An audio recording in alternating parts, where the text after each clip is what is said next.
Hey guys, welcome back to Progressive Watch and thank you for signing on to our second video on the political ideology series. So today we're going to be discussing the classical liberal and the social liberal and how both of them came about. So first, looking at the classical liberal, we can see that it was a response to industrialization, religious persecution, specifically in the areas of the social norms, especially religious persecution. So the classical liberals, saw the government as basically oppressive. And they said that the government should not be able to pass laws or regulate the environment.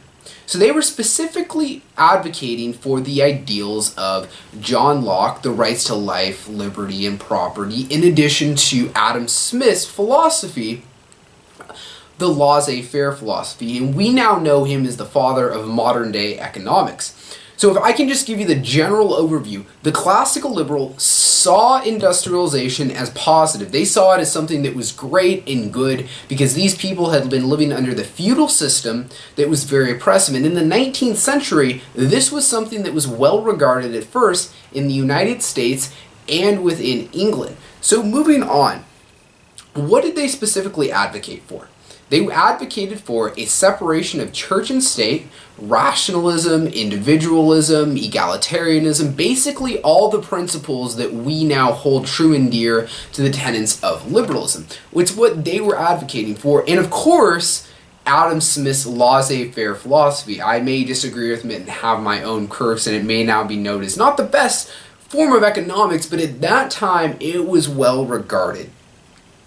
Now let's move on to our social liberals. So what I have on here is that they were angry with the up and down cycle that was occurring, and this is stemming more into the late 19th century and into the 20th century. They saw that while industrialization increased the quality of life for the Victorian period and Victorian era in England, we saw economic crashes where unemployment dwindled and people fell below the food line, didn't have an ability to live for themselves. In addition, we saw that that we had child labor, we had no regulation, so people were dying tenfold. So seeing this, the social liberals were a direct reaction to that type of circumstance. And what they were advocating for is that there is a legitimate role in the government. The government does have a legitimate role, not to the means that we now think of socialism as complete government control, but they believe that there should be some regulation. The basic regulation allows for the cycle to stay in place, and so the corruption does not undermine the interests of the majority of the people.